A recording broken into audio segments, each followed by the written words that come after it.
दोस्तों अस्सलाम वालेकुम। आज मैं बात करना चाहता हूँ मरहूम डॉक्टर शहाबुद्दीन जो सिवान से सांसद थे। वो तिहाड़ जेल में अपनी सज़ा काट रहे थे, उसी बीच उन्हें कोरोना हो गया। ये बता करके उन्हें अस्पताल में भर्ती किया गया। दीनदयाल उपाध्याय अस्पताल में उनका इलाज चल रहा था। उसी बीच उनकी मृत्यु हो गई। 1 मई को मृत्यु कोरोना की वजह से हो गई। उनके परिवार वाले चाहते थे कि उनके शव को बिहार लाया जाए, सिवान जहाँ उनका गाँव है। पर दिल्ली में जो आम आदमी पार्टी की सरकार है कि अरविंद केजरीवाल, उन्होंने इजाज़त नहीं दिया बॉडी ले जाने का बिहार। मजबूरी में आकर के उनके परिवार वालों को और उनके बेटे उसामा साहब को और रिश्तेदारों को मिल करके उनके शव को वहीं दिल्ली में दफन करना पड़ा।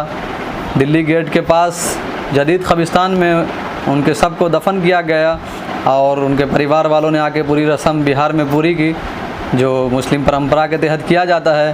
पर अब एक और विवादित खबर आ रही है, जैसा कि न्यूज़ में आ रहा है कल से, कि जो शहाबुद्दीन के कब्रिस्तान है उसको उनके परिवार वाले एक मकबरा बनाना चाहते हैं। मकबरा बोले तो एक निशानी के तौर पे बना देना चाहते हैं ताकि कोई उसको भूल ना सके और वो वहीं पे रहे।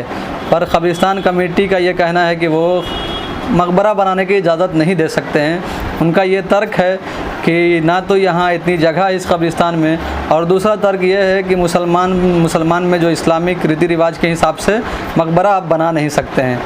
इस बीच में कब्रिस्तान कमेटी के कुछ लोगों से और शहाबुद्दीन साहब के परिवार के कुछ लोगों से बहसबाजी हुई। कंस्ट्रक्शन चल ही रहा था, वहाँ पे ऑलरेडी काम चल रहा था। मैं स्क्रीनशॉट लगा दूंगा, आप फ़ोटो में देख सकते हैं। कुछ हद तक वो बन भी गया था, पिलर वगैरह वहाँ पे रेडी हो भी चुका था, पर अब उस पर रोक लगा दिया गया है। और कब्रिस्तान कमेटी ने ये कहा है कि जो तामीर हो चुका है उसे हम हटा देंगे। खैर, इन सब के बीच एक ये ख़बर और भी है शहाबुद्दीन साहब से रिलेटेड, जो आपको सुन लेना चाहिए, जो ज़रूरी ख़बर है। आप जानते हैं बिहार में सियासी घमासान चल रहा है। लालू यादव जब से बाहर आए हैं जेल से, उसके बाद से मतलब बहुत ज़्यादा बिहार में हलचल बढ़ गया है सियासी गलियारों में। उसी बीच आपको पता होगा बीजेपी के एक एमएलसी हैं सिवान से, जो हैं टुन्नू पांडे। उनका जो एक इंटरव्यू हुआ था, आप लोगों ने शायद देखा भी होगा। उन्होंने नीतीश कुमार के ऊपर काफ़ी हमला बोला था। नीतीश कुमार को उन्होंने चोर बताया था। उन्होंने कहा था कि कुछ वो उजागर करेंगे जिसकी वजह से नीतीश कुमार को जेल भी जाना पड़ेगा। इसी बीच नीतीश कुमार की पार्टी जेडीयू में और भारतीय जनता पार्टी में काफ़ी बयानबाजी हुआ। जेडीयू का ये कहना था कि ऐसे नेता बोल रहे हैं और बीजेपी चुप है। तो इसी को लेकर के बीजेपी ने भी जवाब मांगा था टुन्नू पांडे से, पर उन्होंने जवाब सही से दिया नहीं, तो बीजेपी ने उन्हें निष्कासित कर दिया, निकाल दिया। अब जबकि उन्हें निकाल दिया गया है तो वो शहाबुद्दीन साहब के बेटे से मिलने सिवान गए। उनके घर पे मिल के काफ़ी बातचीत हुई उन दोनों में, और अब ये कवायद लगाया जा रहा है कि जो टुन्नू पांडे हैं वो आरजेडी में जा सकते हैं। उसके पीछे का एक ये भी दलील है क्योंकि जो उनके भाई हैं टुन्नू पांडे के, वो ऑलरेडी आरजेडी से विधायक हैं सिवान से। वो आरजेडी से चुनाव लड़के जीत के विधानसभा आए हैं। आप लोगों का ये मानना है कि टुन्नू पांडे भी आरजेडी में चल जाएंगे। इसी बीच एक और बात है जो आपको बहुत अच्छे से जान लेना चाहिए। जब डॉक्टर शहाबुद्दीन ज़िंदा थे, जब वो सिवान में थे, जब वो एमपी थे, उस दौर में उनके नीचे काम कर रहे थे एक अजय सिंह। आप अजय सिंह को जानते होंगे, अगर नहीं जानते हैं तो मैं आपको बताता हूँ। कविता सिंह जो कि सिवान की सांसद हैं अभी मौजूदा समय में, जेडीयू से सिवान से सांसद है वो। उससे पहले वो एमएलए भी थी जेडीयू की तरफ से ही।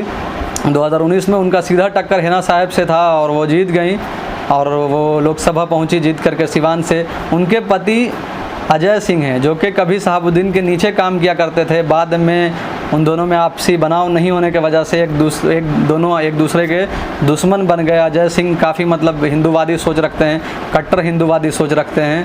वो अलग चले गए, शहाबुद्दीन अलग चले गए, एक दूसरे में काफ़ी दुश्मनी हो गई।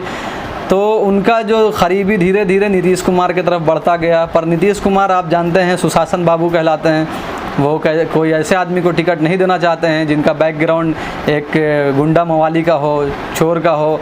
इस वजह से उन्हें टिकट ना देके उनकी माताजी को टिकट दिया, अजय सिंह की माताजी को टिकट दिया सिवान से, और वो जीत करके विधायक भी बनी।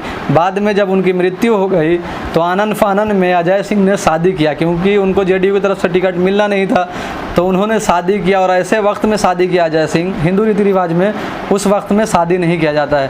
पर टिकट ना मिल जाए, किसी और को ना मिल जाए, इस वजह से अजय सिंह ने उस वक्त शादी की। बाद में जेडीयू की तरफ से उनकी वाइफ को टिकट मिला, वो वहाँ से एमएलए बनी। आज वही अजय सिंह डॉक्टर शहाबुद्दीन की पत्नी हिना साहब को और उनके बेटे उसामा साहब को ये ऑफ़र कर रहे हैं कि अगर वो सुशासन में रह के काम करना चाहे तो वो जेडीयू ज्वाइन कर सकते हैं। यानी हिना साहब और उसामा साहब जेडीयू ज्वाइन कर ले, अगर सुशासन में रह के काम करे और नीतीश कुमार के काम से मतलब वो संतुष्ट हैं, उनसे प्रभावित हुई हैं। तो अब आप ये बताइए कि अजय सिंह इस तरह के बयान दे रहे हैं, सुशासन की बात कर रहे हैं, तो उनको खुद सोचना चाहिए और आप भी खुद सोचिए, आप लोग भी बताइए। वो ऐसे इंसान जिनका बैकग्राउंड एक गुंडा मवाली का रहा है, क्रिमिनल का रहा है, लूट पाट करने वाले का रहा है, डकैत का रहा है, वो इंसान आज ये नसीहत दे रहा है। मैं इसे नसीहत नहीं समझता हूँ, एक कटाक्ष समझता हूँ, जिसको बोलते हैं ना टोंटिंगबाजी, वो कर रहे हैं। वो ऐसा नहीं करना चाहिए। जो लोग दुनिया से जा चुके हैं, उनकी पत्नी उनके बेटे के साथ इस तरह का सलूक नहीं होना चाहिए। अजय सिंह को इस तरह की बातें नहीं करना चाहिए। जब शहाबुद्दीन अपने ज़िंदगी में जेडीयू में नहीं गए, जबकि उनके पास बहुत ऑफ़र था, वो चाहते तो वहाँ जाके क्लीन हो जाते हैं, या बीजेपी में जाके क्लीन हो जाते हैं, उनके सारे पाप धुल जाते हैं। जब वो नहीं गए तो मुझे ये उम्मीद है कि बेटे और उनकी पत्नी भी जेडीयू या बीजेपी या किसी और पार्टी में नहीं जाएंगे। चाहे जो भी है वो आरजेडी की तरफ से ही रहेंगे, चुनाव लड़े या ना लड़े। इन सब के बारे में आपका क्या कहना है, आप भी कमेंट करके अपनी राय ज़रूर बताइए। अगर मेरा वीडियो आपको अच्छा लगा है तो इस वीडियो को शेयर कीजिए, लाइक कीजिए और मेरे चैनल को सब्सक्राइब कीजिए। इस वीडियो को देखने के लिए बहुत बहुत धन्यवाद। अपना ख्याल रखिएगा।